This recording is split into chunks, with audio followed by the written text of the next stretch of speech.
I pozdrav svima, ja sam Serbian Tech Guy, evo nas u još jednom novom tutorialu. Danas ćemo pričati o top 8 razlika između Linuxa i Windowsa.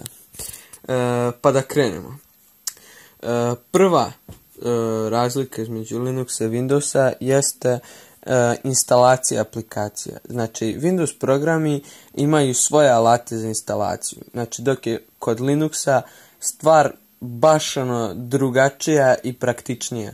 Znači, vi imate njihov software centar i sve aplikacije potrebne preuzimate preko interneta, ali opet preko njihove aplikacije, to je software centra.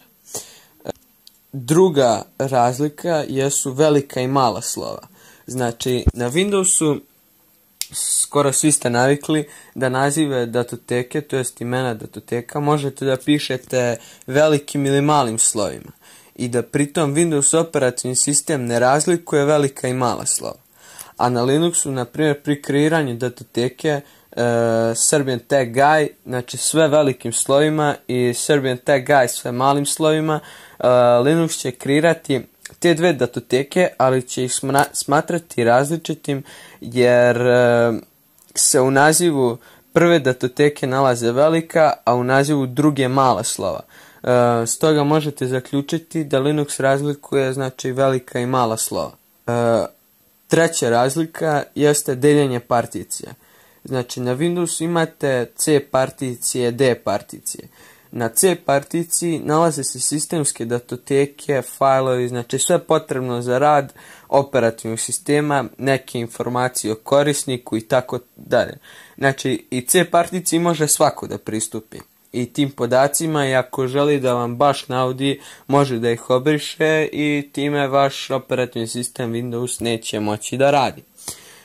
Na Linuxu postoji root particija, znači super user particije na kojoj se nalaze fajlovi svi potrebni za rad operativnog sistema. A najbolje od svega je to što je root particija zaključana i samo vi imate pristup rootu uz pravilan unos root šifre. Znači, vi na početku instalacije operativnog sistema Linuxa, on vas pita za root password. Znači, taj root password može da bude bilo šta. Znači, baš bilo šta. To je smišljeno samo zato da biste vi, jedino vi, znači korisnik, administrator računara i operativnog sistema, mogli da pristupe tim važnim podacima. Znači, da u home direktorijumu, znači postoji home direktorijum, znači svi korisnici imaju pristup i fajlovi mogu da se obrišu. Znači, ako eventualno dođe do formatiranja root particije ili brisanja sistemskih datoteka neophodnih za rad na Linux sistemu, postoji mogućnost i povratka tih istih podataka. Sad, četvrta i najzanimljivija tema, to su virusi, to jest razlika. Znači, Windows bez antivirusa je veoma pogodan za razvoj i delovanje raznih, znači, što malvera, što rootkit virusa, trojanskih konja, crva, zečeva i da ne pričam dalje. Znači, i za Windows nam treba antivirus kako bi bili što bezbedniji. Sad, dok naš drugar Linux, tako reći, je imun na sve te viruse. Mnogi od njih su bukvalno i pisani za Windows, jer svi tvorci virusa znaju da je operativni sistem koji je napravio, to jest ideja, čija ideja Bill Gates konstruisao, znači pogodan je za, tako reći, zabavu virusa. Znači, također svi ti virusi mogu se nalaziti na vašem računaru, to jest Linux operativnom sistemu, ali njemu ne mogu nauditi.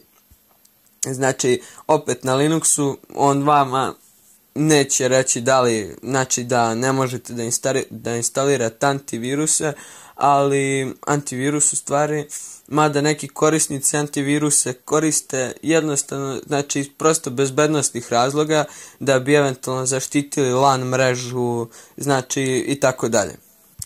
Sad, peta stavka, to su korisnici.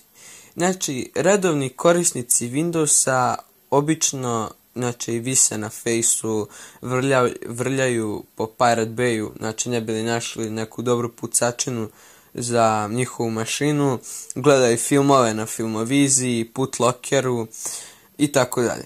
Sad, onda kad padne sistem, svi crvi krenu napad, zaskiču trojanski konji po znacima navodnika i onda sistem pada.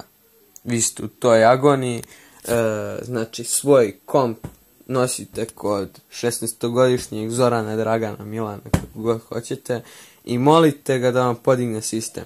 Sad, on kreće u rad, formatira disk, podiže Windows, znači pošto nema licenciran operativni sistem, on ga krekuje, a na kraju posla Milan, Dragan, Zoran, kako god hoćete, on bude i plaćen. Znači, tu sam već smori, ali donekle bude srećan, jer sljedeći put kad ga pozovete i kažete mu da vam se pojavljuje plavi ekran smrti, da vam koči operativni sistem, znači kako je sve sranje i opet ona priča oko popravljanja računara i njegove zarade. Eto, to tako sve kreće.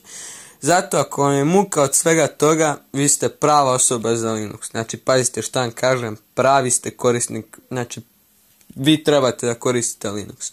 Znači, jeste da je malo teže ga koristiti, ali trud se veoma na kraju isplati. Pazite šta vam kažem. Znači, veoma je poznato da korisnici Linuxa bolje barataju računarima i softverom uopšte.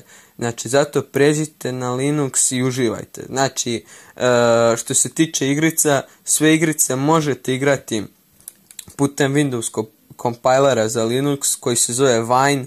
Znači, on pokreće sve Microsoft System Installer datoteke, exe datoteke i tako dalje. Znači, 6. razlika jesu verzije operativnog sistema. Znači, Windows verzije stalno izlaze i Linux OS verzije, znači kao i Linux OS verzije. Svaka od Linux OS verzije ima zadati rok za izlazak nove distribucije. Znači, obično je to ili 6 ili 8 mjeseci. Znači, Windows verzije stalno izlaze. Obično je to kad izađe verzija, na primjer, kao što je bilo sad Windows 8, a onda izađe Windows 10 jer ispalo da je osmica potpuni promašaj. Znači, jednostavno, to je po meni jedna velika razlika između Windows i Linux operativnog sistema. 7. razlika jesu bugovi. Znači, kad ste postali iskusni korisnik Linuxa i super baratate svim OS funkcijama, ako slučajno naletite na neki bug, znači, ali to je baš slučajno, znači, vi imate mogućnost da taj bug prijavite razvojnom centru i tako doprinesete razvoju nove verzije operativnog sistema. Pa, zar to nije lepo? Sad, refresh dugme ili refresh opcije.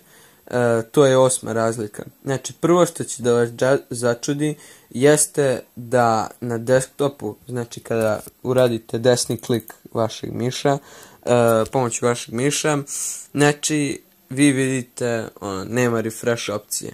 A zašto je nema? Nema je zato što to Linuxu ni ne treba. Ovo je bio još jedan naš tutorial. Pratite, lajkujte, šerujte, subscribeujte, u komentare obavezno napišite znači šta bi mogao da snimim kao sljedeći video, tako da to bi bilo to. Pozdrav!